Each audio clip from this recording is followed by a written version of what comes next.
ঘরে চারটি জিনিস রাখুন, গায়েবী ভাবে আল্লাহ আপনাকে সম্পদ দান করবেন। আপনি অল্প দিনের ভিতরে হালাল ভাবে কোটিপতি হতে পারবেন, সম্পদশালী হতে পারবেন। আল্লাহ তাআলা আপনার রিজিকের ভিতরে বরকত দান করবেন। একিনের সাথে আল্লাহর প্রতি ভরসা রেখে এই চারটি জিনিস আপনার ঘরে রাখবেন। এক নাম্বার হচ্ছে মা ও জমজম, জমজমের পানি রাখবেন। জমজমের পানির ভিতরে এতটা বরকত রয়েছে, নবীজি সাল্লাল্লাহু আলাইহি সাল্লাম জানিয়ে দিয়েছেন, যে ব্যক্তি কোন নিয়ত করে জমজমের পানি পান করবে, আল্লাহ তাআলা সাথে সাথে সেই নিয়তটাকে পূরণ করবেন। আপনি অসুস্থ আছেন, আপনি সুস্থতার নিয়ত করে জমজমের পানি পান করেন, দেখবেন আল্লাহ তাআলা আপনাকে সুস্থতার নিয়ামত দান করবেন। এই জমজমের পানিটা এতটা বরকতময় পানি, আপনি জানলে অবাক হয়ে যাবেন।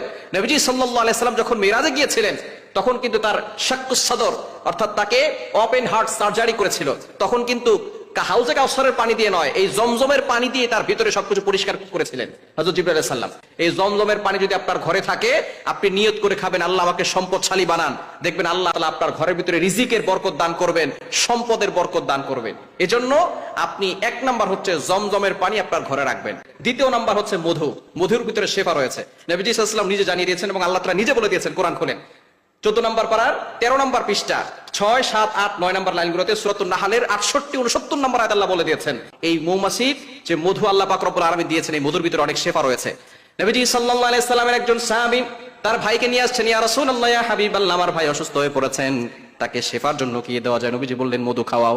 এবার লোকটা মধু খাওয়ানোর পরে তার পাতলা পায়খানা আরো বেড়ে গেছে। নবীজিকে বললেন, ইয়া রাসূলুল্লাহ, ইয়া হাবিবাল্লাহ, অসুস্থতা আরো বেড়ে গেছে। নবীজি বললেন আবারও মধু খাওয়াও।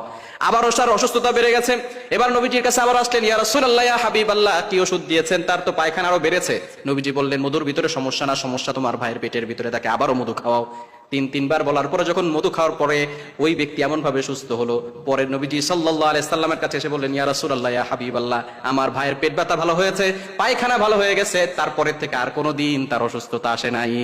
সুতরাং মধুর ভিতরে শেফা রয়েছে, মধু আপনার ঘরে রাখার চেষ্টা করবেন। 3 নাম্বার কালোজিরা রাখবেন। বুখারী শরীফের 5285 নম্বর হাদিস, কালোজিরা হচ্ছে ইল্লা সাম, মৃত্যু ছাড়া সব রোগের ওষুধ। কালোজিরা ভর্তা বানায় খাবেন এবং সকালবেলা আপনি খালি পেটে একটু খেতে পারেন, মধু আর কালোজিরা একসাথে মিক্স করে, অথবা কালোজিরা শরবতের সাথে 2-1টা দানা ছেড়ে দিবেন, চায়ের সাথে 2-1টা দানা ছেড়ে দিয়ে আপনি খেতে পারেন, দেখবেন কালোজিরার ভিতরে শেফা রয়েছে।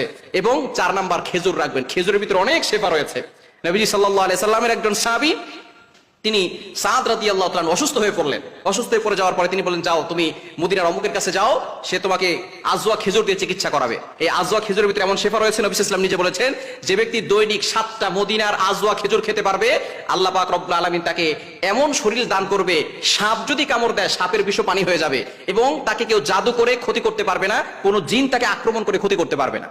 যদি প্রতিদিন আপনি অরিজিনাল যে আজওয়া খেজুর আছে মদিনার, আপনি এটা যদি খেতে পারেন, নবী সাল্লাল্লাহু আলাইহি ওয়াসাল্লাম নিজে বলে দিয়েছেন যে আপনাকে কেউ কোনো ক্ষতি করতে পারবে না, আল্লাহ পাক রব্বুল আলামিন আপনাকে হেফাজত করবেন এবং সকল ধরনের রোগ থেকে আপনি বাঁচতে পারবেন। এজন্য এই 4টি জিনিস আপনার ঘরে রাখবেন, আল্লাহ পাক রব্বুল আলামিন বরকত দান করবেন এবং সম্পদশালী বানাবেন, এবং আল্লাহ পাক রব্বুল আলামিনের কাছে দোয়া করলে আল্লাহ তাআলা আপনার ঘরের ভিতরে বারাকা দান করে দিবেন।